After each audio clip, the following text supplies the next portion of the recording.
Baik, kali ini kita akan menceritakan sebuah cerita misteri penghuni rumah tua yang berada di tengah hutan angker.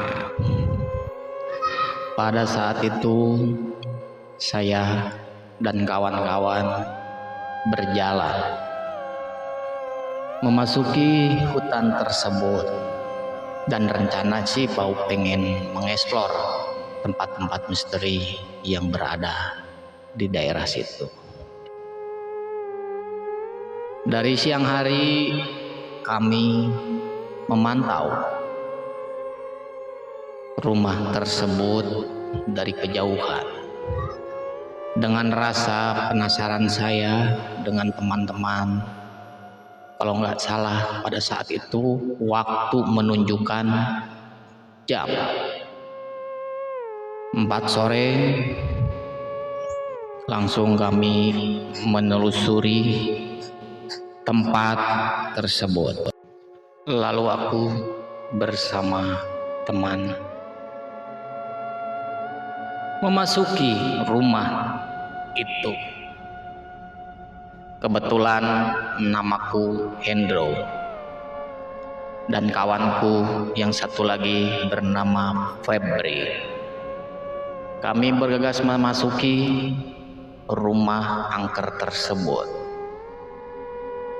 dan lalu kami memasuki. Tak selang beberapa lama, kami merasakan sesuatu yang ganjil dan tidak masuk di akal.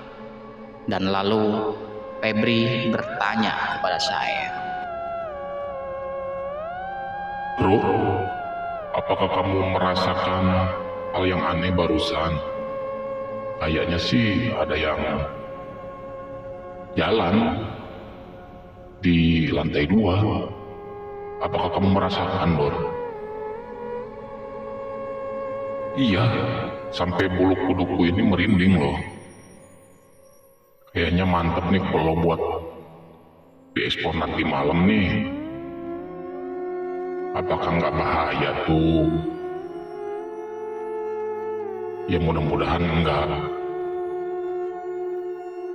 Apakah kamu setuju?" "Ya pastinya setuju dong.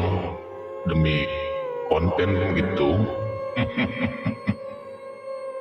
Lalu Mandor pun malah tertawa terbahak-bahak, seolah ia tidak takut dengan keadaan makhluk astral yang baru dilihatnya barusan. Padahal sesosok tersebut sangatlah berbahaya menurut warga sekitar, karena sosok astral tersebut adalah bersosok nenek-nenek tua yang dulu matinya dibantai oleh para kompeni pada zaman itu. Dan sampai sekarang pun arwahnya masih bergentayangan, seolah dia masih menyimpan dendam kepada si kolonial Belanda tersebut. Dan lalu Mandor dan Febri pun menanyakan sesuatu kepada penduduk sekitar. Apakah benar rumah itu angker?" "Benar. Angker. Emang kamu mau apa deh?" "Aku sih mau uji nyali, Pak, di tempat itu. Kalau bisa mah jangan deh, karena sangat berbahaya. Karena sosok makhluk di situ sangatlah ganas. Pada zaman itu memang zaman dari kolonial Belanda. Apakah kamu sanggup dengan resikonya?" "Kalau Bapak sih nggak ikut-ikutan ya. Karena rumah itu sangatlah terkenal dengan keangkeran dan kesadisannya. Dulu aja sih ada yang ke situ, cuman dia lari terbirit-birit. Begitu deh."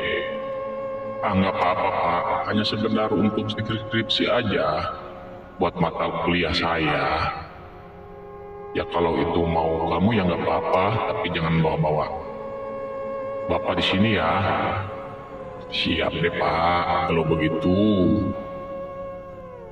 Dari 30 menit berlalu menelusuri ke rumah narasumber tadi, ke rumah warga mencari informasi. Lalu kami pun meninggalkan tempat itu karena sebagian sudah mendapatkan gambar atau sampel. Ya memang rumah itu terkesan angker dan kami akan kembali nanti jam 11 malam. Di malam ini juga kami pun menyiapkan base camp di hutan tersebut untuk siap-siap menyiapkan sebelah kamera, tripod, dan alat bantu lainnya untuk merekam hal-hal gaib yang berada di tempat tersebut.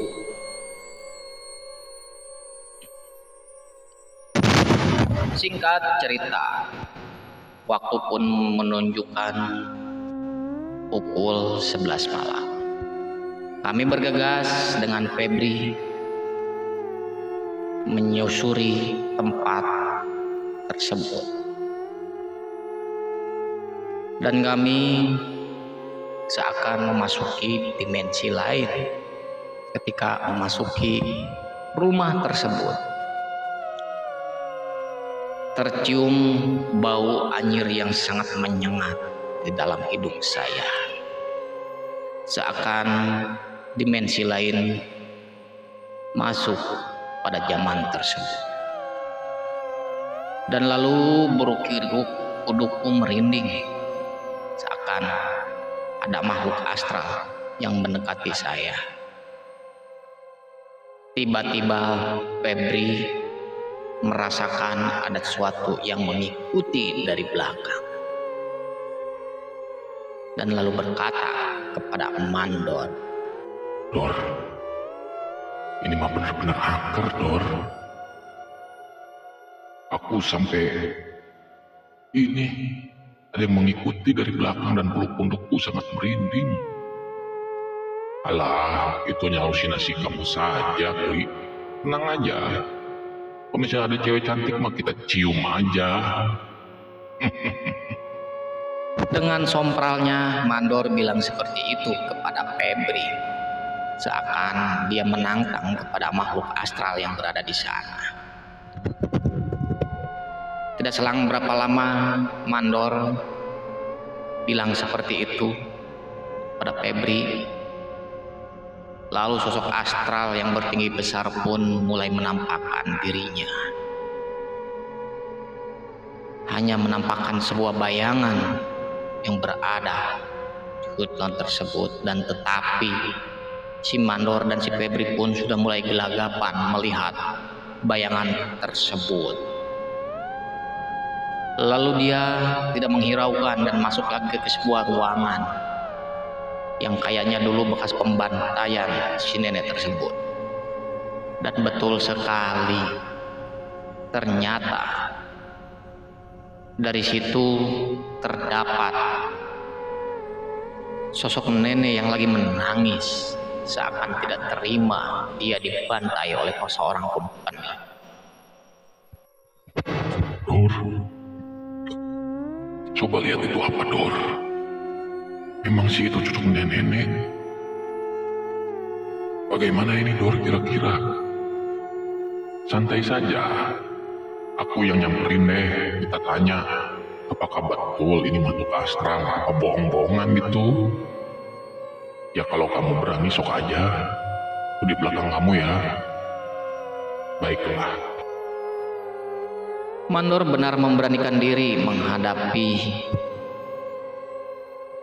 sosok nenek tersebut,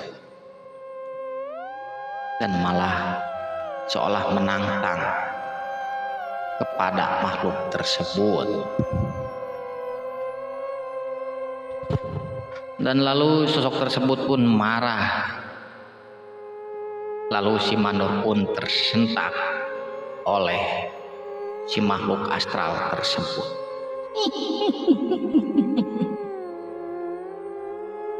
Mau apa kamu kesini? Hei, anak manusia, kamu sangat mengganggu ketentramanku.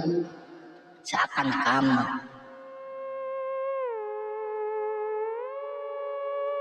ingin menantangku di sini. Tidak, Nek. Saya cuma ingin tahu mengumang dan mengupas sejarah nenek ini di sini. Apakah benar nenek dibantai oleh Belanda, Nek? Bukannya mau ngasih tahu si makhluk akar tersebut, malah marah kepada si mandor tersebut. Tahu apa kamu tentang saya? Janganlah kau mengusik-musik ketentramanku di sini. Kalau kamu tidak mau celaka. Tidak, Nek. Saya cuma ingin tahu. Itu pun kalau boleh. Kalau tidak boleh, ya nggak apa-apa. Singkat cerita, lalu si nenek tersebut pun marah seakan tidak mau diitukan itunya sejarahnya.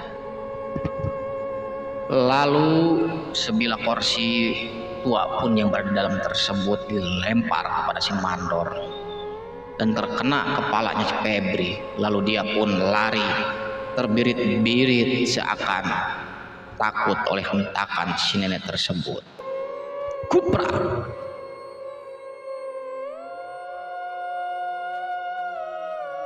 Lalu mereka pun lari dan bertemu kembali di hutan tersebut. Dia mengobrol banyak dan seakan tidak mampu untuk menguak misteri yang berada di rumah tersebut, karena keberadaannya sangatlah angker dan berbahaya. Begitulah akhir dari cerita misteri rumah tua ini.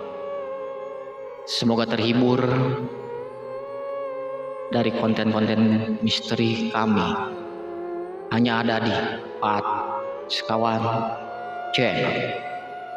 Jangan lupa di like, di komen, dan di subscribe atau di share, biar kami semangat bikin kontennya. Assalamualaikum warahmatullahi wabarakatuh.